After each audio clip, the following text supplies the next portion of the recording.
It was one of the great ironies of Donald Trump's rise that the most spectacularly promiscuous liar in U.S. political history was cheered by his supporters for telling it like it is. But there's a truth there, in that Trump is unable to conceal what he really believes, even when blurting it out puts him in political or legal jeopardy. When it comes to the Russia scandal, and particularly the question of obstruction of justice, he may be undone by his own big mouth. It now appears that obstruction of justice is getting a great deal of attention from Special Counsel Robert S.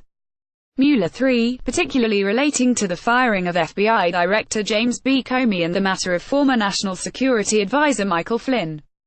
At an impromptu news conference Wednesday, Trump dismissed the idea that he had obstructed justice, instead characterizing his own actions as an effort to fight back. The president suggested he could be investigated for obstruction of justice as part of the Russia investigation because he was fighting back, and reiterated there was no collusion between his campaign and Moscow. Oh, well, did he fight back? Trump said, "You fight back. Oh, it's obstruction." This is worth unpacking because in this brief comment, Trump is very nearly admitting to obstructing justice. That may seem like a surprising claim, so let me explain what I mean. What actions is Trump referring to when he says fight back? It isn't just publicly explaining that neither he nor any of his employees had improper contact with Russians, because no one is claiming that such actions could constitute obstruction. He can say whatever he wants. It isn't the actions his lawyers take in his behalf in dealing with a special counsel, adversarial as that relationship might sometimes be. It's the private actions Trump has taken, which he is saying are a response to the Russia investigation. That's very important, because the justification you might expect him to offer for those actions is that they actually had nothing to do with the Russia investigation and were therefore perfectly proper. But Trump is saying just the opposite. For instance, let's take the firing of Comey. Was that fighting back against the Russia probe? If so, then that would almost certainly constitute obstruction of justice, because it was an action taken to thwart an official investigation. From the reports we've gotten about Mueller's inquiries, that does indeed seem to be one of the things he is trying to establish. It's important to note here that actions that are perfectly legal and within the president's power, such as firing the FBI director, can constitute obstruction if they are done with the corrupt intent of interfering with an investigation. The difficulty resides in establishing that the intent was corrupt, and then there's a separate argument over whether a president can interfere with an investigation for any intent whatsoever.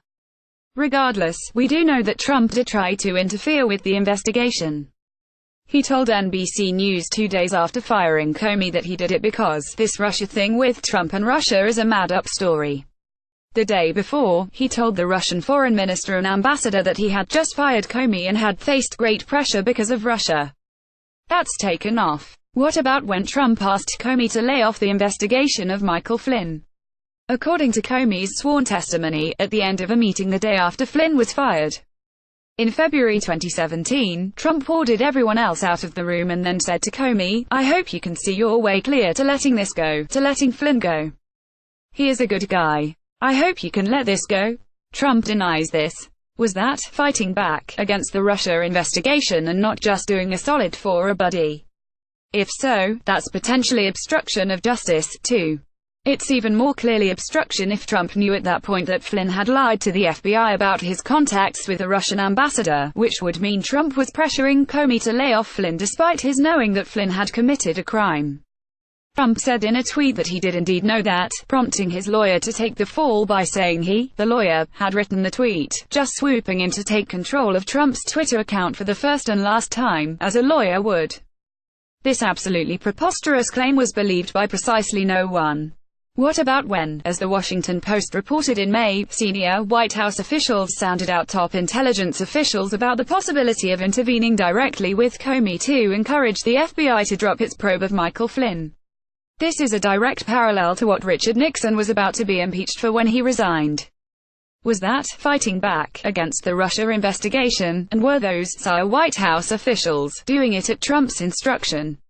What about when Trump, according to a New York Times report earlier this month, ordered White House counsel Don McGahn to stop Attorney General Jeff Sessions from recusing himself from the Russia investigation, saying he needed his Attorney General to protect him? Was that fighting back? Because that, too, could be obstruction of justice. It's abundantly clear that Trump believes that as president he can do whatever he wants and that whatever he does can't be obstruction of justice, or, as Nixon famously put it, when the president does it, that means it is not illegal.